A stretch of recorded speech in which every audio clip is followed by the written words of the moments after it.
ত্রয়োদশ জাতীয় সংসদ নির্বাচনকে সামনে রেখে দেশের বিভিন্ন জেলায় ব্যাপক শোডাউন করছে জামায়াতে ইসলামের প্রার্থীরা। দলটির আমির ডাক্তার শফিকুর রহমান বলেছেন, স্বচ্ছ ও অংশগ্রহণমূলক নির্বাচনের মধ্য দিয়ে দেশের নতুন ইতিহাস রচিত হবে। মাঠে প্রার্থীদের মোটরসাইকেল শোভাযাত্রায় উচ্ছ্বাসের পাশাপাশি উঠছে একই দিনে ভোট গণভোট নিয়ে জামায়াতের কিছু শঙ্কার কথাও। ত্রয়োদশ জাতীয় সংসদ নির্বাচনের মাধ্যমে দেশের নতুন ইতিহাস রচিত হবে বলে মনে করেন বাংলাদেশ জামায়াতে ইসলামীর আমির ডাক্তার শফিকুর রহমান। দুপুরে ঝালকাঠির নেছারাবাদ মাদ্রাসা ময়দানে জাতীয় প্রতিনিধি সম্মেলনে তিনি একথা বলেন। কারণ লাল চোখ পরোয়া করবে না ইনশাআল্লাহ, আমরা পরোয়া করব শুধু পরওয়ারদিগারকে। আল্লাহ তাআলা সেই তৌফিকটুকু আমাদেরকে দান করুন। আগামী নির্বাচনের মধ্য দিয়ে নতুন বাংলাদেশের নতুন ইতিহাস রচিত হবে ইনশাআল্লাহ।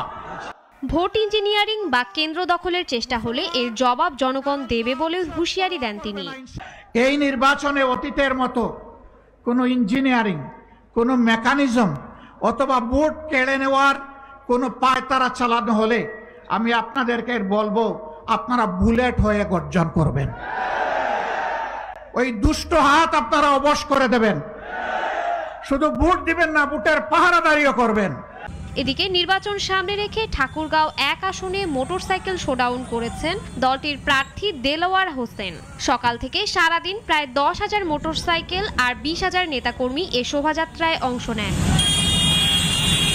নওগাঁ 5 আসনে প্রার্থী আসম সাইমের সমর্থনে প্রায় 3,000 মোটরসাইকেল নিয়ে শোভাযাত্রা হয়েছে। এছাড়া নওগাঁ 2 ও 4 আসনেও জামায়াত মনোনীত প্রার্থীদের পক্ষে বৃহৎ শোভাযাত্রা করেন দলটির নেতাকর্মীরা। এছাড়া রংপুর 2 আসনের প্রার্থী এটিএম আজহারুল ইসলাম নির্বাচনের দিনে গণভোট হওয়া নিয়ে শঙ্কা প্রকাশ করেছেন।